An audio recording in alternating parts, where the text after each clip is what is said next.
thank God I don't make money from being an art director, because some of the slides you'll see aren't quite picture perfect, and it sort of it's too bad, because I grew up in the advertising agency. You'd think they'd be a little bit more creative, but they're not.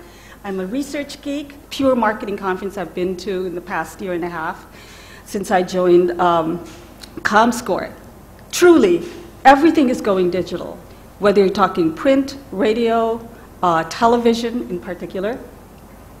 And so goes marketing communications funding as well. And a lot of the efforts now that marketers are really gearing up for is how to deal with digital media in this marketing age.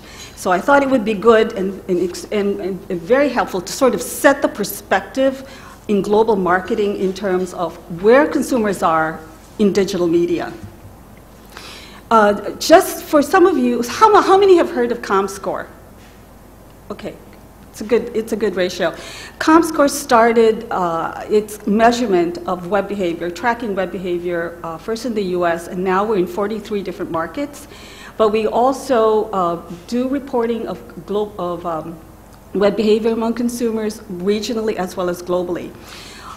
We started out with a syndicated product called MMX, or Media Metrics, and from there we've expanded to doing a lot of web analytics for many, for both web publishers, media companies, as well as advertisers. So that's just a bit of background of ComScore. I'm not here to sell ComScore. Rather, I thought it would be good just to tell you how much the consumer market has evolved in terms of digital media.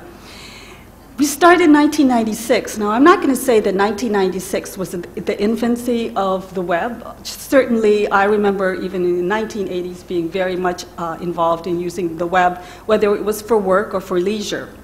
And in 1996, about 34% of all internet users were outside of the US. Now we find that 87%, quite a bit, almost 9 out of every 10 internet user in the world is outside of the US. So it's what people will think is so US is no longer the truth. There's a lot of web usage that happens in quite innovative ways outside of the US. So here's some comparisons of regions in terms of time spent with the internet and the growth. You can see that Asia Pacific has the greatest number of unique visitors. What I mean by unique visitors here are the number of people who would have accessed the internet at least once in the last 30 days. So this is data from March 2013 of this year.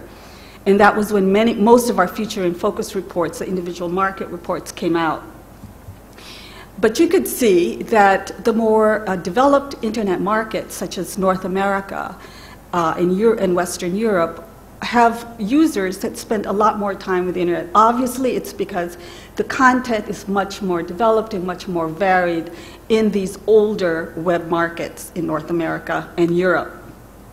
The global average, by the way, is 23.4 hours a month that these unique visitors, the monthly visitors to the web, consume.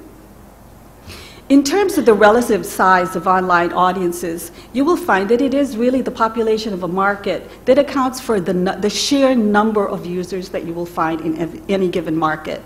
Certainly, China is right up there with the most populated nation. And then third is India, fourth is Japan. The US is also large because of the population, as well as the pervasiveness of internet access. Okay. The fastest growing internet audiences are, of course, in Asia and South America, where there's a great uptake. I had just spent some time in this summer in South America, and what's really interesting is that the governments themselves, like Colombia and Chile, are actually funding sort of social engineering programs to bring the internet, internet access to the less served areas of their countries, like the rural areas. So that certainly is fueling the great growth of internet access in South America.